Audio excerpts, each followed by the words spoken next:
আসসালামু আলাইকুম। ফারজানাস রেসিপির নতুন আরও একটি 100% নো ফেল তেলের পিঠা রেসিপি দেখার আমন্ত্রণ আপনাদের সবাইকে।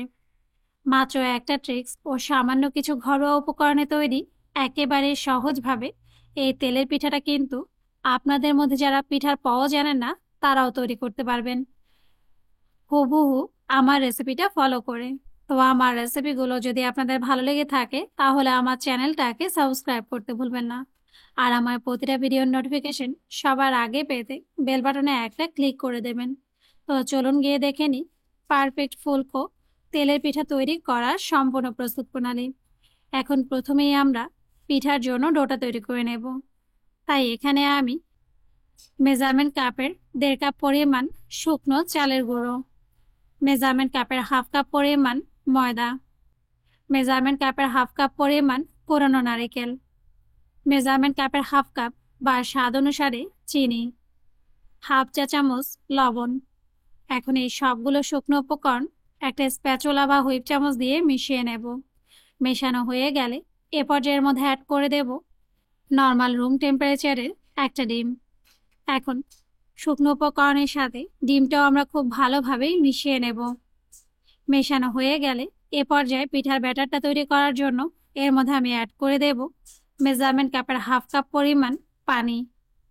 তবে আপনারা চাইলে এখানে লিকুইড দুধটাও ব্যবহার করতে পারেন, কোনো সমস্যা নেই। আর এই পানিটা কিন্তু একবারেই পিঠার ব্যাটারটা তৈরি করার জন্য দেয়া যাবে না। 2 থেকে 3 ধাপে পানিটা দিয়ে ঠিক এভাবে হাত দিয়ে চটকে পিঠার ব্যাটারটা আমরা তৈরি করে নেব। দেখুন পিঠার ব্যাটারটা কিন্তু তৈরি করে নেওয়া হয়ে গেছে। আর এই পর্যায়ে অবশ্যই খেয়াল রাখতে হবে কোনোভাবেই যেন পিঠার ব্যাটারের মধ্যে কোনো রকম দলা বা গুটলি অবশিষ্ট না থাকে।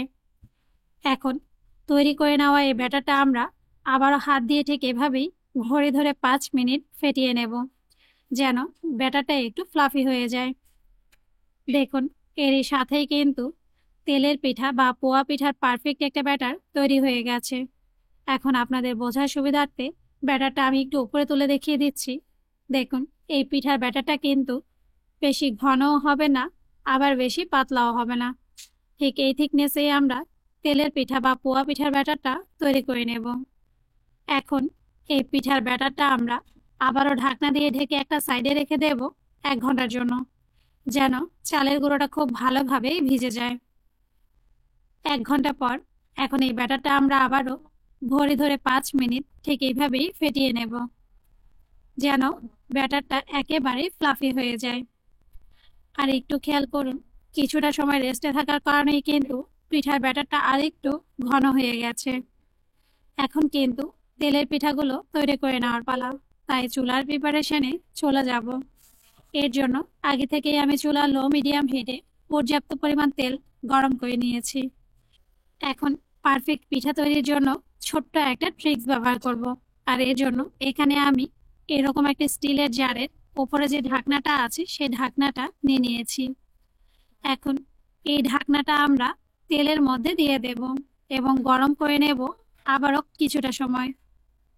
দেখুন কিছুটা সময় ঢাকনাটা তেলের মধ্যে গরম হয়ে গেলে এ পর্যায়ে একটা তেলের চামচ দিয়ে ঢাকনাটা তুলে এর এক্সট্রা তেলটা ঝরিয়ে নেব।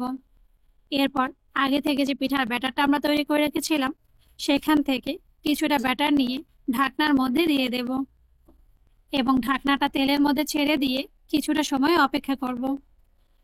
আর কিছুটা সময় পরেই দেখবেন পিঠাটা নিজে থেকে তেলের উপরে ভেসে উঠবে এবং ফুলে একেবারে টইটুম্বুর হয়ে যাবে। এরপর তেলের চামচ দিয়ে পিঠাটা উল্টে পাল্টে এবং পিঠার গায়ে তেল ছড়িয়ে সম্পূর্ণ পিঠাটাই আমরা গোল্ডেন ব্রাউন কালার মানে মুচমুচে করে ভেজে নেব। দেখুন মাশাআল্লাহ করে একটা পিঠা কিন্তু একেবারে ফুলে টইটুম্বুর হয়ে গেছে।